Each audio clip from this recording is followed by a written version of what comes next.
The IEC is approaching the apex court seeking a postponement of this year's local government elections. The move to approach the highest court in the land follows the proclamation of October 27 as election date by Cooperative Governance Minister Nkosazana Dlamini Zuma. Retired former Deputy Chief Justice Dikgang Moseneke's inquiry has recommended a postponement for the elections to February next year because of COVID-19 infections. Let's discuss this move by the Electoral Commission with Casac's Research Officer Dan Mafora. Dan, thank you so much for making time. So my understanding is that the IEC is now seeking the urgent, putting in the urgent application, and they are seeking an order. We heard from the officials that they will be filing papers in detail later today. What are we expecting from them? Thank you, Clement, for having me.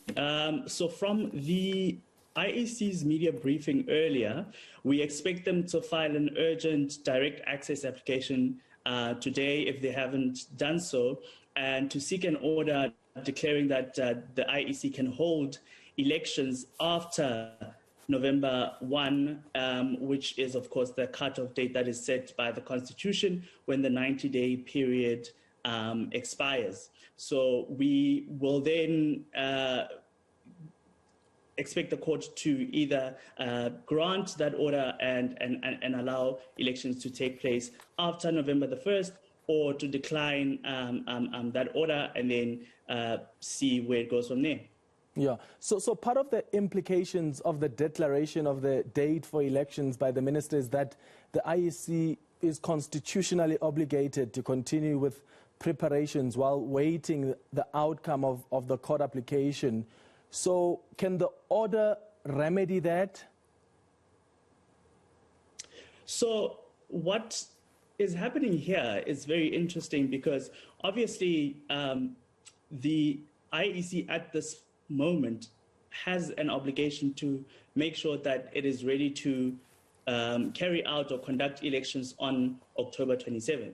And the minister's proclamation of the date as is prescribed by the Municipal Systems Act or the Municipal Structures Act, sorry.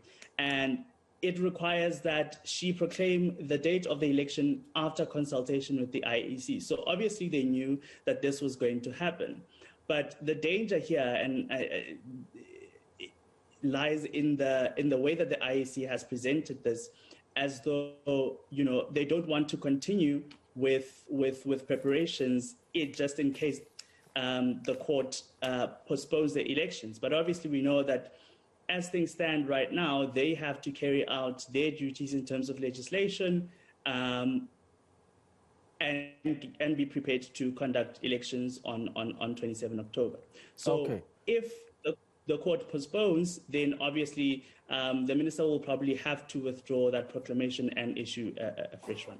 Okay. What about the other considerations, like the authority of municipal councils? What happens to the contracts that municipal managers have signed that are coming to an end, the approval of annual reports, the councillors whose terms are also expiring? So the IEC is also asking the court to, if it grants the postponement, to allow them to preserve, rather, the authority of municipal councils until new elections are held. So depending on what order the court grants, the municipal councils will be able to function up until such a time that new ones are elected, which the IEC has set a deadline for itself of February 2022. Yeah. Do you think the IEC has a strong case to make to the Constitutional Court, given, of course, the reasons that they've publicly indicated? Because there's no guarantee that February will be conducive to hold free and fair elections. We're dealing here with a virus that's constantly mutating. Even if we do speed up our vaccination drive, there's no guarantee that we won't have a rise in infections in Feb that may necessitate some restrictions, which will then be a hindrance to campaigning, which will then, political parties will say, you can't want to argue that without us having had the freedom to campaign, the elections were free and fair. Absolutely. I mean, you've hit the nail right on the head. There is a serious chance that we will see an emergence or a reemergence, a resurgence of the virus in December, which may very well make holding elections in February impossible, if not difficult. And what the IEC has also done in this case is to ask that the court maintain supervisory jurisdiction over these elections, which means that if they need to go back to court to ask for another extension or another postponement, they will be able to do so. And this is it has never been done before, and there are very strong arguments to say what should have actually happened is way before things got to this point, Parliament should have been approached to say we will need to amend the Constitution to make some allowance or to create some room for maneuver relating to the term of municipal councils and the dates for the elections. But that hasn't been done. And so it's a question of law whether or not the court has such a power to effectively amend the Constitution to the extent that it will then be able to postpone elections, which it isn't directly empowered to do. So we don't know what the court's attitude will be to this, but at this point, it does seem that a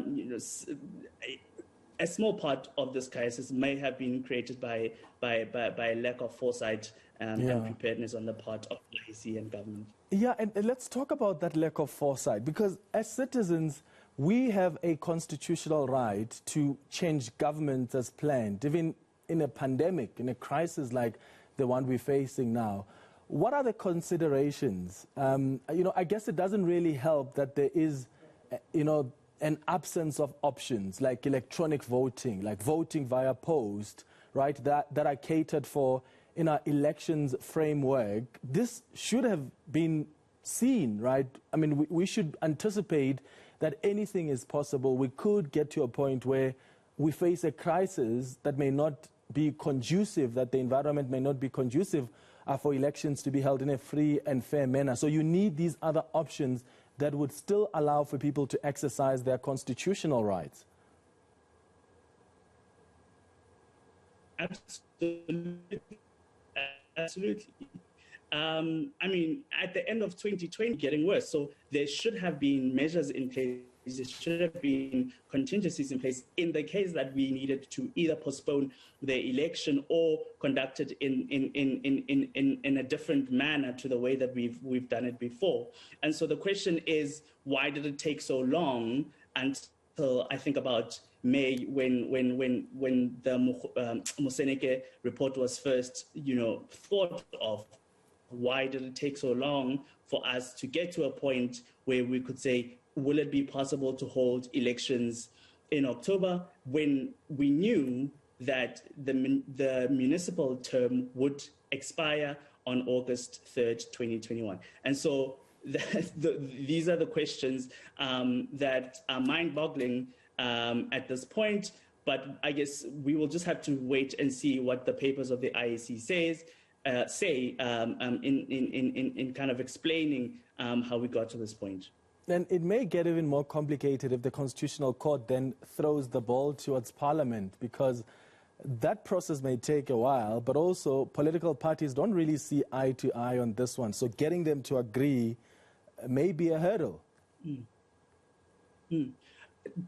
Absolutely correct. And the IEC itself, when asked today, why did you not consider a constitutional amendment? They said, first, because of the time frame, but also that they are not confident that they would be able to secure the supermajority needed in order to amend the Constitution. And obviously, that in itself also presents a problem, because even if the court says, you know what, it's fine, you don't have to hold elections by November 1, it's very arguable that there would still need to be a constitutional amendment to allow for the term of election, the term of municipal councils to be extended so that they can have new elections. And so even if that order that they seek is granted, it's no guarantee that there will be a successful amendment process in time to have fresh elections. All right, Dan, thank you so much, man. Let's wait for those court papers by the IEC so we get to understand what their arguments are. The Constitutional Court dealing with a lot of firsts this year.